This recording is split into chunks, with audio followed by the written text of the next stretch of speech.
त्यावेळेस जगद्गुरु तुकोबाराने सांगितलं, हे पा, ज्याला परमार्थ करायचा आहे त्यानं कोण काय म्हणतं याच्याकडे लक्ष द्यायचं नाही. खरं आहे का? ज्याला, खरं सांगू का, ज्याला खूप लांब जायचंय ना त्यानं आजूबाजूला बघायचं नसते. दिवसा प्रवास उरकतय की संध्याकाळी? दिवसा का नाही उरकत? बघत जात ना हॉटेलच्या पाट्या, आणून ते खातय पितय मस्त पाहण्यात चालत. असं म्हणतात एका दिवसात कुत्र काशीला जाते, एका दिवसात कुत्र काशीला जाऊ शकतो इतकी त्याची स्पीड आहे. मग का जात नाही? भाऊ की हर कुत्ता अपने गल्ली में शेर बनता है. शेजारचे लोक जाऊ देत नाही, त्यात अडवतात. परंतु इकडं तिकडं न बघता जर चालत गेलो माणूस लांब जातो. कोण काय म्हणतं एवढं मनाला लावून घ्यायचं नाही. आणि आता तर हा जमाना असा आहे, रिकामी भरपूर माणसं आहेत, भरपूर रिकामे माणसं आहेत. 14 वर्ष झालं नोकर भरती नाही. शेतीची कामं पहिल्यासारखी जास्तीची राहिली नाहीत. पेरायला ट्रॅक्टर, काढायला ट्रॅक्टर. अगदी 10-15 दिवस बेजार आहेत. नंतर मग फवारणीलाही हे आले, कॅमेरे आले, भिजवणीलाही स्प्रिंकलर आले. सगळं बटनावर मॅशेजवर काम झाले. रिकामा वेळ 7-8 तास ड्युटी आहे कोणालाही. 7-8 तास ड्युटी झाले की वेळ रिकामा आहे. स्वयंपाकवाल्याचे तसंच आहे. शहरातल्या बाया तर अजून नशीबवान. कशा नशीबवान? भांडे घासायला बाई, धुणं धुवायला बाई, फरशी पुसायला बाई, स्वयंपाकाला बाई. तू काय करते बाई? Social media. काय करणार मग? रिकामी कमेंट्स टाकून देणार, कॉंग्रॅच्युलेशन्स, मग हॅपी बर्थडे, हॅपी अॅनिव्हर्सरी, भावपूर्ण श्रद्धांजली. आणि मग आमच्या सारख्याचे काही असले तर खूप मस्त भारी, एकच नंबर, एवढ्याच याला पाठ आहे. काही काही इतके नंबर येत, तिथल्या तिथलेच कमेंट, तिथलीच उचलन तिकडे टाक. त्याला मला कॉंग्रॅच्युलेशन्सची स्पेलिंग सांग. काहीच नाही. तिथंच येतंय ते आपलं शिपायचं, तिथंच येतंय ते शिपायचं. ह्याच्यात हे जे मोकळे माणसं भरपूर झालेत ना, त्यांच्या कमेंट्स बघून खचायचं नाही. मुकुंद महाराज यांच्या कमेंट्सला काहीही अर्थ नाही.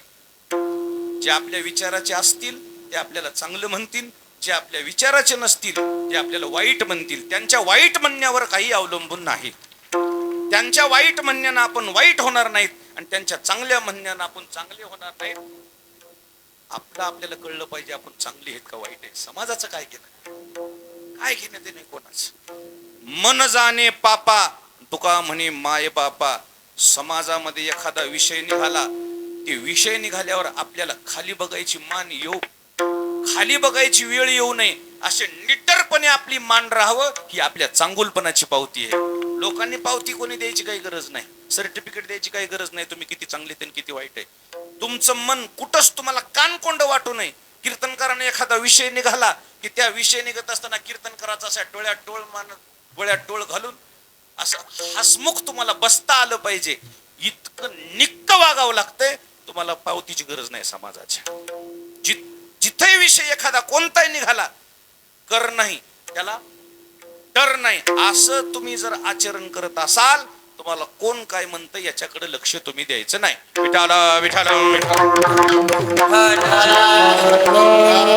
म्हणणाऱ्यावर काहीच अवलंबून नाही, अजिबात नाही. खचायचं नाही आणि खुश बी व्हायचं नाही. काय व्हायचं नाही? खचायचंय नाही, खुश बी व्हायचं नाही, काहीच लक्ष द्यायचं नाही. मग महाराज, मग हे अशा या भूमिकेवर जाण्याकरता काही साधन आहे का? त्यावेळेस तुकोबाराने साधना सांगितली.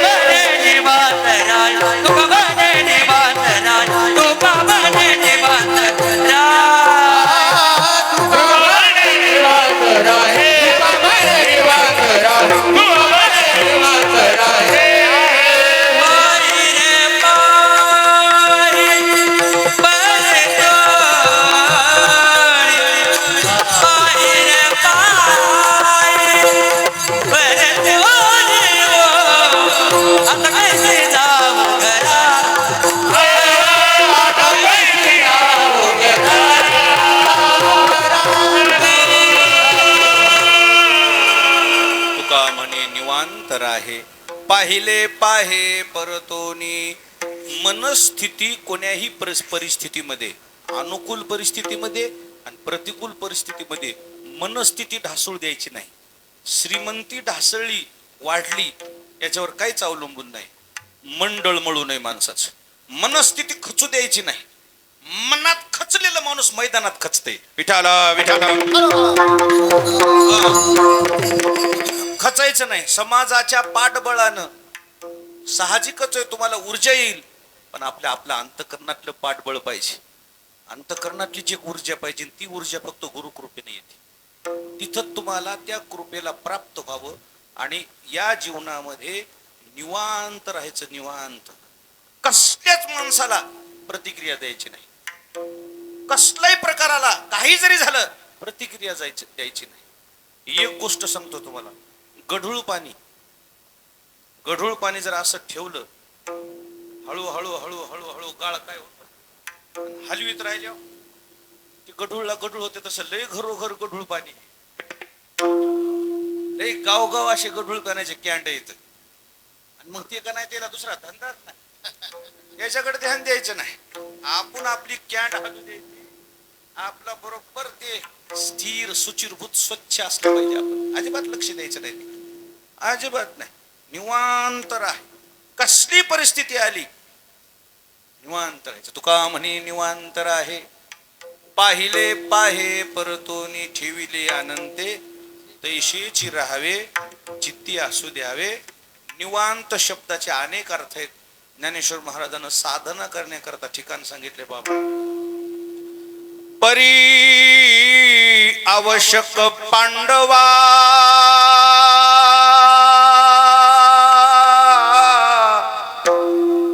ऐसा ठाव जोडावा का निगुड मठ व्हावा शिवालय. भगवान श्री ज्ञानोबा यांचं म्हणणं असं आहे, ज्याला तपश्चर्या करायची त्यानं कसं निवडावं ठिकाण. महादेवाचं मंदिर, गावापासून लांब, गंगेचं काठ, एखादा मठ, ज्या मठामध्ये लेकरं बाळ बाया पोरं नाहीत, अशा निवांत जाऊन ठिकाणी तपश्चर्या करावी. ती साधना फलद्रूप होते. आणि म्हणून तुका म्हणे निवांत राहे हा एक अर्थ आहे. आणि पहिला मी जे अर्थ सांगितला निवांत राहायचा, जैशी स्थिती आहे तैशा परी राहे. आणि कौतुक आहे शांत राहायचं. आणि जर असं राहिलं कसं राहायचं, पाहिले पाहे परतोनी. डोळे भरून त्या भगवंताला पाहायचं. आणि पाहिल्या पाहिल्या पाहिल्या पाहिल्या असं पाहावं, तो हरे श्री हरी पाहिला डोळे भरी. पाहता पाहणे दुरी स्वारोनिया. पाहण्याचा शेवटचा टप्पा सांगतो तुम्हाला. देव पाहावया गेलो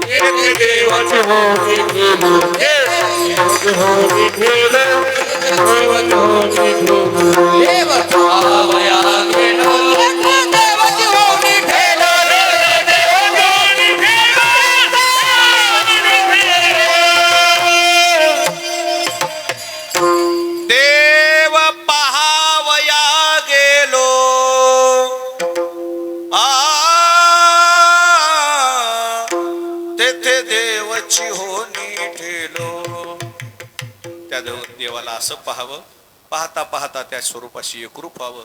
जगत पाहत बसतो आपण. देव पाहण्याचा आपल्याला अजून काही दृष्टिकोन नाही, अजून काही नजर आली नाही. आता सध्या आपण फक्त जगत बघतो. गवळणीनं दुसरं काही पाहिलंच नव्हतं. त्यांनी काय पाहिलं? पाहिला पाहिला नंदाचा नंदन. पाहिला पाहिला नंदाचा नंदन.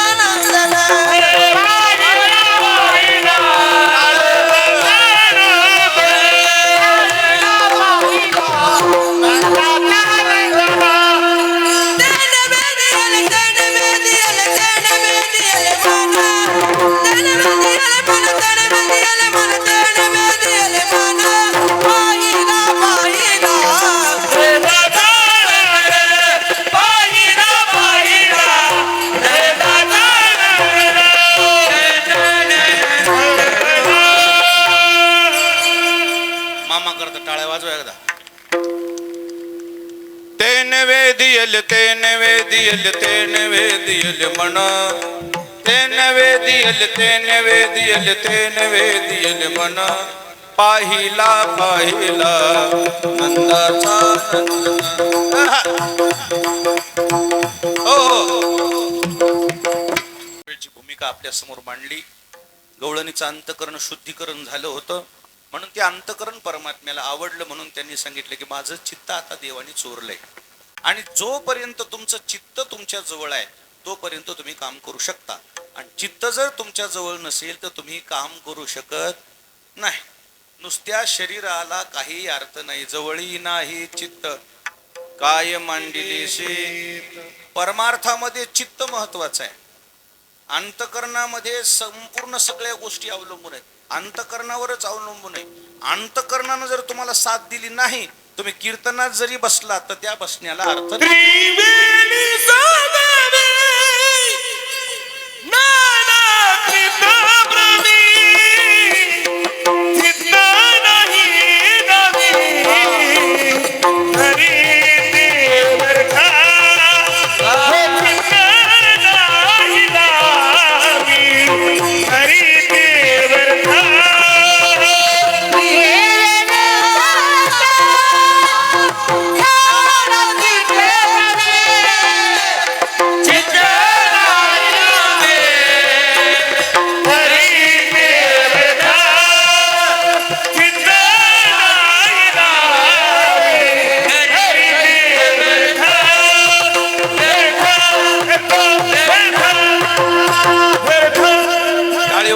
आसारामजी करता. त्रिवेणी संगमी नाना तीर्थ भ्रमी चित्त नाही नामी तरी ते व्यर्थ. तुम्ही कुठेही जरी गेलात जर तुमचं चित्त तुम्हाला साथ देत नसेल नुसते ह्या धडाला कुणीकडे नेऊन आणलं तर त्याचा काही उपयोग होणार. आणि म्हणून गवळणीचं अंतकरण साथ देत असल्यामुळे सुचिरभूत असल्यामुळे परमात्म्याला ते आवडलं. परमात्म्याने चोरलं. आता अंतकरणच नाही त्यांच्याजवळ, चित्तच नाही. मग एक करायला गेले की एक होऊन बसायचं. सगळी कामं उलटी व्हायची. घरच्या माणसाला माणसाची गोडी आहे का कामाची गोडी आहे? माणूस गोड आहे का काम गोड आहे? काम नाही केलं नवरा सुद्धा म्हणतोय काय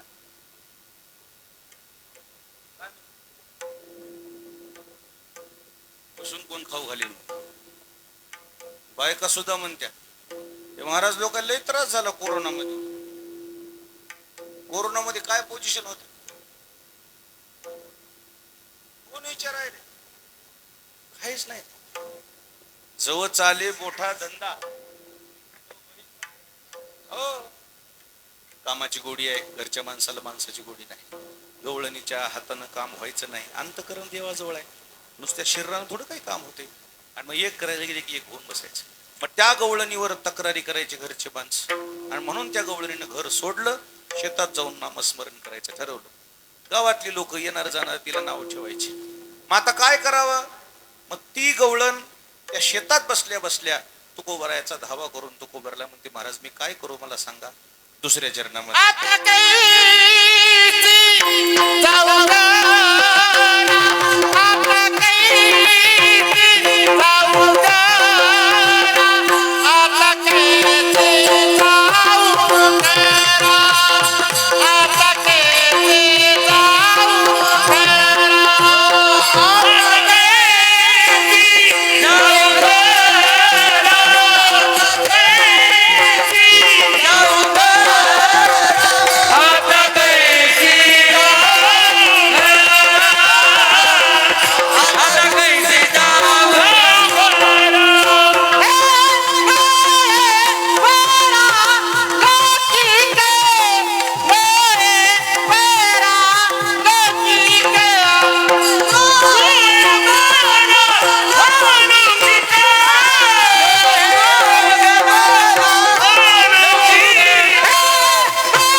जैसे जाऊ घरा नोहे बरा लोके. कती गवळण म्हणते की आता मी काय करू, घरी परमार्थ करते, माझं चित्त लागत नव्हतं, माझं चित्त परमात्म्याने चोरलेलं आहे, म्हणून घरात कामं व्हायचे नाही, घरची माणसं नाव ठेवतात. म्हणून शेतात आले, आता इथं येणार जाणार लोक नाव ठेवतात. बाई लोक नाव ठेवतात असं तुझ्याकडून घडलंय तरी काय. त्यावेळेस तिनं सांगितलं, पारखी अशी सांगता गोष्टी घरची कुटी खातील मी परमार्थाबद्दल.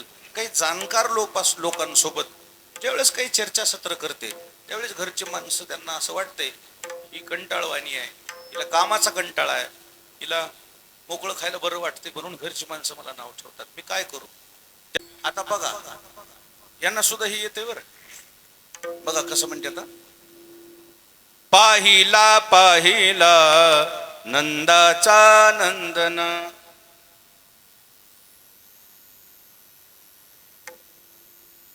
तेन वेदियल तेन वेदियल तेन वेदियल म्हण.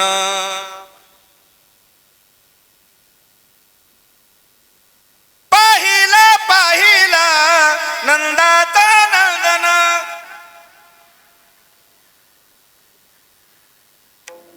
हे एवढं वाक्य जर आपल्याला जमलं ना, आपल्या जीवनाच्या सार्थक झाल्याशिवाय राहत नाही. इतकंच करायचं आपल्याला. तुका म्हणे निवांत आहे पाहिले जगत कुठपर्यंत बघता, कुठवर संसार बघता.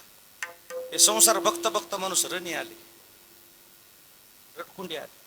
तो एकमेव आहे, मागील परिहार पुढे नाही शीन झालिया दर्शन. त्याला बघायचंय आपल्याला. आणि तो एकदा का पाहिला की पाहता पाहता त्याच्या स्वरूपाला हा जीव प्राप्त होतो. अशा गवळणीनंतर त्या स्वरूपाला प्राप्त झाल्या. त्या गवळणीसारखा आपला परमार्थ त्याच्या स्वरूपापर्यंत, स्वरूपाच्या साक्षात्कारापर्यंत जावा, याच्याकरता आपल्याला पहिली पायरी सांगितलेली की आपलं अंतःकरण निर्मळ असावं, आपलं अंतःकरण सुचिरभूत असावं. त्याकरता एवढ्या लांबलचक ओहापोहा केला. विठोबा रखुमाई रखुमाई